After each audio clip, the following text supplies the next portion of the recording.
Hi everybody, I'm Bill Sanders and this is Watch Art Cie, the art and science of watch collection. Today I want to talk about H. Moser et Cie, H. Moser and Company. And the first 90 years of the company was a sort of like a beginning, a very auspicious beginning, I might add. Now in 1828, Heinrich Moser set up shop in St. Petersburg, Russia. This is with the czars and the royal family and so forth. He became sort of the go-to guy, or one of the go-to guys, for getting these fabulous watches that he made.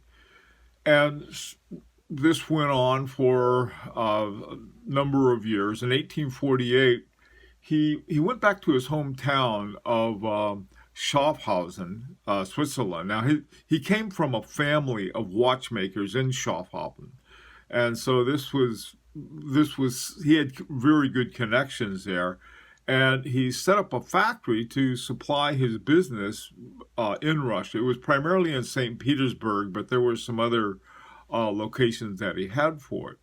Now, this went along for a number of years, and I believe during this period also he had one or two of his sons take over the business, because this was the period from 1828 to 1918, which is 90 years.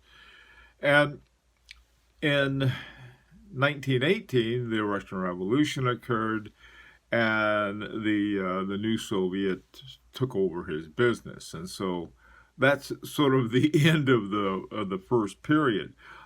A similar kind of thing happened with Beauvais and Dro. They both, except they were in China instead of Russia. And after the Opium Wars, things were such that they could no longer do business over there. All right, the second phase was in the 1950s, and in 1953 they started making wristwatches. This was the first time they made, in 53 was the first time they made wristwatches instead of pocket watches, except rather than Schiffhausen, they were in Le Loge, where some of the other watch companies that we talked about, I think, I'm not sure which ones, Blancpain possibly was there at one time, I'm not sure. Anyway, there are a couple of watches, a dress watch and a chronograph, and they look pretty much like the kind of watches that were built during that period. Now, this lasted until the quartz crisis. And basically what the quartz crisis hit everybody. Suddenly you went from these mechanical watches, there's some better than others, but they sort of Maso-Menas told the time. Whereas when the quartz came along, they were so accurate that the old mechanical watches became problematic. And H. Moser became part of a company called DT Mechanic Group. And what they made different kinds of things, one of which were precision instruments, and one of the precision instruments had to do with clocks, but they really weren't into watch or clocks at all. In fact, they still exist, and they don't have anything that deals with them, with watches or clocks directly. Now, in 2005, H. Moser and Cie returned to Schaffhausen, and they had these new production facilities. There's the offices that I took was at night, and the reason for it, you see a lot of Swiss companies with their companies buildings shot at night, because during the day there are these grayest, boringest buildings, and I'm sure the photographer said, "Hey, this looks better at night with the lights on." So this is what they're from. And in 2006, they produced a perpetual calendar watch, and it won the complicated watch prize at the Grand Prix d'Horologie de Genève. Now, there are a lot of different prizes, but one of the most prestigious that a watch company can win at the Grand Prix is a complicated watch prize, because that takes some major talent in the movement department. And in 2012, now these are buying and selling kind of things. In 2012, they were purchased by the MELB holding company, and they're owned by the Malin family. Now, this is not unusual for sort of a family-owned business to own a watch company. The Sandoz family hold or family business owns Parmigiani and Vauchour and probably parts of some other things too. Part of the other thing that H. Moser does is that they have a sort of a department. It's called Precision Engineering AG, and it's part of, they have this bigger thing called the H. Moser group, I think. And part of that group is precision engineering. Now, if this sounds a lot like Parmigiani, it is like them. They have all of these different companies that do different things, and they all work together. They do a lot. For example, they make their own hairsprings. Not a lot of companies do that, but H. Moser does. Now, the watches they make are excellent watches, and that's what we're going to be taking a look at next. One of the things to me that's very important, and I thought I would start off with it today, is the movements of a watch company. Now, Moser is considered to be one of exceptional horology, but to tell you the truth, I didn't know a thing about their movements. Right? The looks of the watches looked extremely high quality, and that counts for a good deal, as well as things like finishing and so forth. But what about the movements? I mean, are they making movements? Well, the answer is yes. Quite a few. They show 8 movements, but in fact they have at least 9. For some reason, on their website, they have a little category called movements, and they show 8 of them. And the 8 they show are simply all round. And for some reason, there's one that's called HCM 324, which is in the middle there, the tonneau-shaped one. And it's a fairly important one. It's one of the ones that has the double spring on it, the double hairspring on the escapement. So anyway, so that's the first thing I wanted to point out, was that they did make their own movements. They have several different kinds. The majority of them are manual wind, which to me is the kind of watch that makes the best watches. Okay, well, so what about it? Well, one of the things that they have is something that's called double hairsprings, and it took me a while to figure out what's going on here, and I finally came up with this diagram. Those spiral-looking things represent hairsprings, and there's basically what they took. They took 2 hairsprings with the Breguet overcoil, and they put one on top of the other, and when one is going clockwise, the other one is going counterclockwise, and so they're doing this all the time. And the reason for it is to help keep things in the center. When I used to fly, I was flying a single-engine airplane, and the torque would, I'm trying to remember, it was either they move it to the right or move it to the left. And so when you were taking off on your taxi, you had to stomp on the rudder on the opposite rudder that the nose was pointing off, because it would run right off the runway if you didn't. Now, on the other hand, with a twin engine, they have the torque pulling in the opposite directions, and so you go straight. And they thought, hey, this is what we'll do with this double hairspring. And we'll simply put one on top of the other. And when one is pulling this one way from the center, the other one is pulling the opposite. and then vice versa, and this will keep things centered. Well, that's certainly sounded reasonable, but the thing that really sold me on it was when I saw this chart. You can see a line. It's called the flat terminal curve, and it's pretty much like you're sticking a hair, just a regular hairspring without a brigade overcoil or anything, and it'll sort of wander away from the center. This is on a Cartesian coordinate. The center of the 0, 0 point is where you want the center of the pinion that the balance wheel is sitting on. Okay, well, so as you can see, that flat terminal curve, the big one over to the, I guess over on the left. Now, when you get closer to the center, you see sort of this little curlicue line, and this is the result of the brigade overcoil.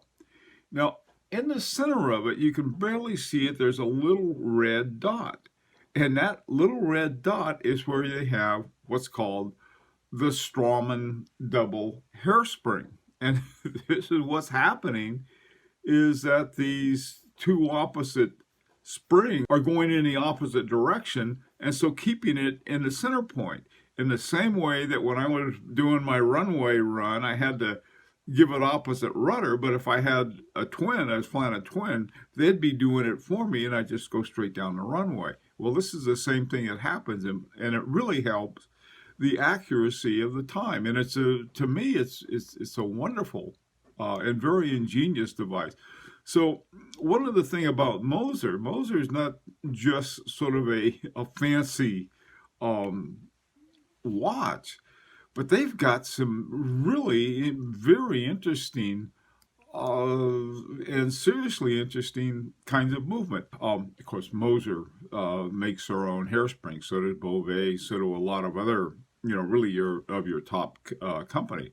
But most of them, including Along and Son, they buy them from Swatch and put them in their watches.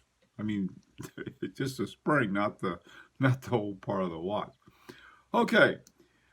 Now, another element that they have that they're very proud of is this interchangeable, what's called the interchangeable Moser escapement. Now, if I put an example of HCM100 hand wound and an HMC Moser caliber 230 automatic up there. Now, you can see that there's sort of like the little thing that goes like that, the little bridge at the bottom. If you remove those two screws, you can pull out the whole escapement. Now, the reason behind that really has to do, I think, more with maintenance than anything else.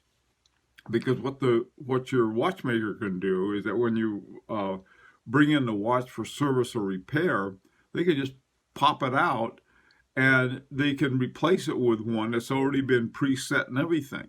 Or they can, it's out of the way when they're trying to get the rest of the watch oiled and kind of adjustments that they have to make.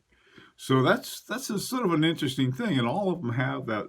So where you see that little bridge with the two screws on the end, those come out and out pops the whole escapement, and that's sort of a cool thing. Another thing they have is something that, to tell you the truth, I've never even thought about. And these are things that are called the Moser teeth. And they're epiclodal teeth. And what that means is that they mesh better than the old, not old, but most of where you see it, they're squarish looking teeth. Whereas these, as the shape of the shape of the tooth itself, cycloid and lute, those two shapes are much better. But the problem is they're very hard to make. It's much more stringent manufacturing to ensure the right depthing of both the pinions and the gears. Now, this may seem, who cares about the gears? Everybody. I mean, the teeth and the gears are extremely important, because if they're not done right, your time's not going to your time couldn't be accurate. Now we're talking about in a mechanical watch here. Um, there's the involute shape, or is it makes a near lineal. I mean, it's almost like pulling something in a straight line.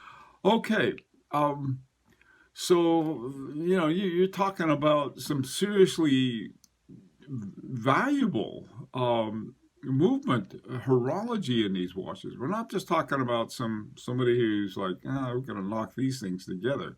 This is really, really amazing. And this is all done by the precision engineering arm of Moser. When I look at the models, I was very confused by the models, to tell you the truth. And I don't know how much I can clear up, but I'll do the best I can, okay? First of all, there are three main ones. And by main ones, most of the models are one of these three categories. At the very top there is the Endeavor, the Venture, and at the very bottom is the Pioneer. Now, the one, we looked at this watch earlier, the one that won the Grand Prix d'Horologie, is the perpetual calendar, but it belongs to the Endeavor category. Now, this particular picture looks different than the one that we looked at before. It's just a different color, and the metal is either white. I think it's white gold that they use, and I don't know if they're using platinum or not. I don't remember seeing platinum, but probably white gold instead of yellow gold. Otherwise, it's the same watch.